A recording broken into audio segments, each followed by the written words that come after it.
Bonjour Isabelle et bonjour toute la communauté Ma Maison et Nous. Comme nous vous l'avons déjà annoncé fin d'année dernière, la nouvelle réglementation environnementale RE 2020 est entrée en vigueur au 1er janvier 2022 pour tous les nouveaux contrats de construction et pour tous les nouveaux permis de construire déposés. À ce jour, elle intègre un volet énergétique qui était déjà très présent dans la RT 2012 et s'y rajoute un volet carbone qui va prendre de plus en plus d'ampleur dans les prochaines années. Bonjour Isabelle, bonjour la communauté Ma Maison et Nous.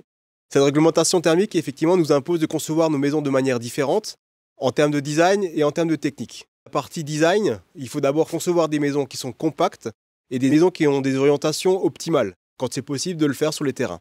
Nous avions déjà parlé de ce type de conception sur un podcast que nous avons partagé avec vous au mois d'octobre 2021. Nous vous invitons à retourner le voir. Nous vous proposons de nous rendre sur 2 chantiers en cours de construction pour lesquels nous allons vous présenter 2 de nos modes constructifs. La première technique en construction traditionnelle, en briques, qui se trouve derrière moi, et la deuxième en construction maison ossature bois. En termes de technique, pour répondre à cette RE 2020, nous avons mis à jour notre système en briques de 25 que nous utilisons depuis 15 ans chez Maison Herbat. Maîtrisons donc cette conception, tant du point de vue technique que du point de vue économique.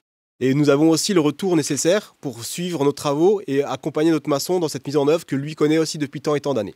La brique de 25, elle implique d'autres interventions sur d'autres corps d'état, surtout par exemple concernant les menuiseries extérieures et les volets roulants qui seront intégrés par des caissons de 2000 linteaux à l'extérieur du bâti. Le plâtrier pourra aussi adapter son doublage en passant derrière les caissons de volets roulants pour rendre optimale la résistance thermique de ces caissons et aussi passer entre les murs de façade et le mur de refend comme on vous l'a montré au rez-de-chaussée de cette maison. Pour finir, le crépisseur qui pourra appliquer son enduit sur la façade en briques ou en béton pour éviter de faire apparaître dans le vieillissement des façades le spectre des caissons titans.